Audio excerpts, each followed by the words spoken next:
आदरणीय बंधुओं, माताओं व मेरी प्यारी बहनों, राधे राधे। आपका हमारे इस YouTube चैनल पर बहुत बहुत स्वागत है। बंधुओं, आज हम इस वीडियो में श्रावण माह के शुभ अवसर पर भगवान महादेव के स्वरूप वैद्यनाथ ज्योतिर्लिंग की कथा सुनेंगे, जिसे सुनने सुनाने से भगवान महादेव की कृपा से भोग और मोक्ष दोनों की प्राप्ति होती है।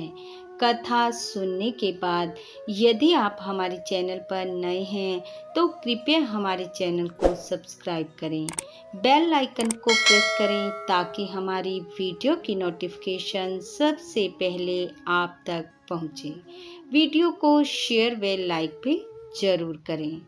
शिव पुराण के अनुसार एक बार रावण भगवान शिव की प्रसन्नता पाने के लिए कैलाश पर गया और उसने अपना भाव भोलेनाथ के समक्ष रखा। लेकिन जब उसने देखा कि भोलेनाथ उससे प्रसन्न नहीं हैं, तो उन्हें प्रसन्न करने के लिए उसने अग्नि का आधान करके उसके समीप शिव स्थापित किए और फिर अग्नि की गर्मी, वर्षा का पानी और शीत में शीत की परवाह न करके वह कठिन तप करने लगा, परंतु फिर भी उसे सफलता न मिली। तब वह राक्षसपति अपने शीश काटकर महादेव को चढ़ाने लगा, लेकिन 9 सिर कट जाने पर भी भगवान भोलेनाथ प्रसन्न न हुए। आखिर उसने अपना 10वां मस्तक काटना चाहा। उसी समय भगवान शिव उसके तप से प्रसन्न होकर उसके समक्ष प्रकट हुए और सदाशिव ने अपनी कृपा द्वारा उसके सभी मस्तक ज्यों के त्यों कर दिए और भगवान महादेव ने कहा, हे राक्षसपति, मैं तुम्हारे तप और भक्ति से प्रसन्न हूँ। तुम जो मांगना चाहते हो मांग लो। रावण ने कहा, हे नाथ, आप मुझ पर प्रसन्न हैं तो मेरे साथ लंका चलें और वहीं पर वास करें। तब महादेव ने कहा, हे लंकेश्वर, मेरी आज्ञा से मेरा स्वरूप यह ज्योतिर्लिंग तुम अपने साथ ले जाओ, लेकिन एक बात का विशेष ध्यान रखना कि मार्ग में इसे कहीं मत रखना। यदि तुमने मार्ग में इसे कहीं रख दिया तो मैं वहीं स्थापित हो जाऊंगा।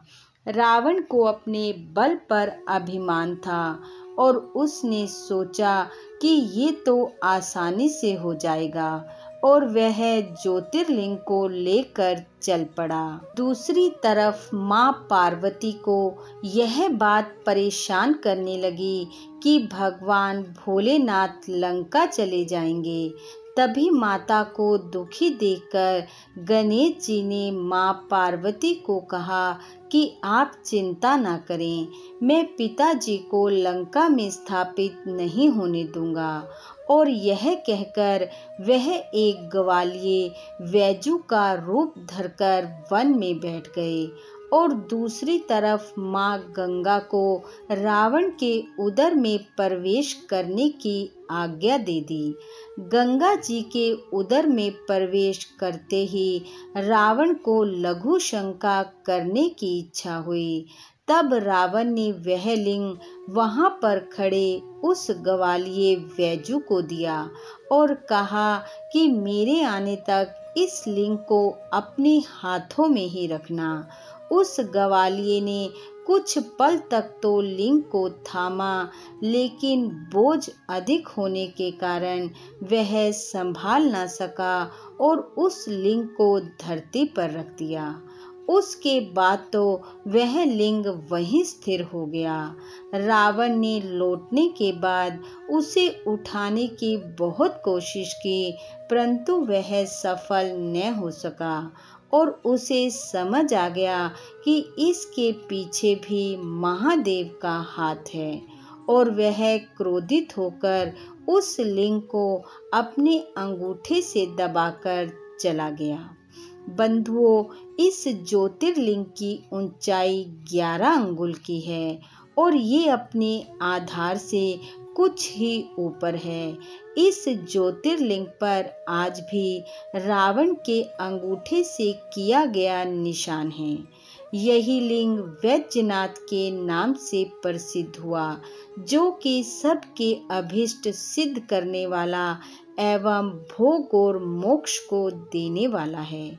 इस प्रकार जो भी मनुष्य भक्ति भाव से इस ज्योतिर्लिंग के दर्शन करता है, इस कथा को पढ़ता व सुनता है, वह भगवान महादेव की कृपा से भोग एवं मोक्ष दोनों का अधिकारी होता है।